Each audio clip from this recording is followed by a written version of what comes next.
What's a bedtime story your parents told you and now you realize it was messed up? So growing up, my parents, ESP my mom, had this one story they'd tell me like at least once a week called The Girl Who Found Her Voice. I used to love it as a kid and would literally beg for it. It was our special story that was just for me. They didn't even tell it to my younger brothers.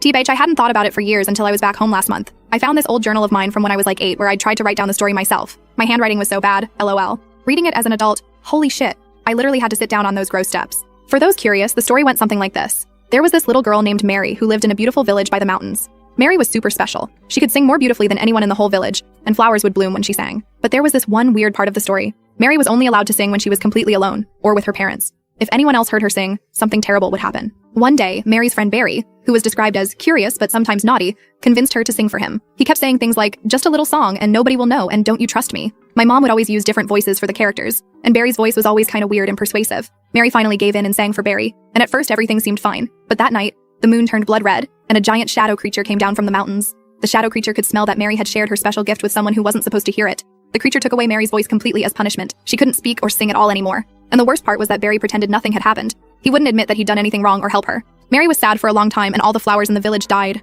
Her parents tried everything to help her get her voice back, but nothing worked. Years passed in the story. Then one day, Mary met this other guy named Jacob who was described as gentle and patient. Jacob didn't try to make Mary talk or sing. He just sat with her and told her stories and jokes. Sometimes they would just sit in silence by the river. After a long time, Mary started making small sounds again. First just humming, then whispered words. Jacob never pushed her or made her feel bad about it. Eventually, she started singing again, but only when she felt safe, and only around people she completely trusted. The story always ended with, and Mary learned that her voice was precious, and that she should only share it with those who deserve to hear it. Not everyone deserves to hear your special song. As a kid, I thought it was just a pretty fairy tale about being careful who you trust. My parents would emphasize the moral about keeping some things private and not letting people pressure me into doing things I didn't want to do. But reading it now, I'm freaking TF out because it's so obviously about sexual abuse and grooming. Like the whole story is basically a warning about predatory behavior and trauma. The part about Barry pressuring her, the punishment for giving in, the long recovery process, finding someone who respects boundaries, it's all there. What messes me up even more is how specific some parts were. Like, there was this detail I remembered while reading my journal. Whenever my mom told the story, she would describe Barry as having a small birthmark near his eye, shaped like a crescent moon, and Jacob was always described as having hands that were strong but never grabbed. I started thinking about my extended family and realized my mom has this cousin named Kieran who used to visit when I was really young. I barely remember him, but I found an old family photo, and he has a freaking crescent-shaped mark by his eye.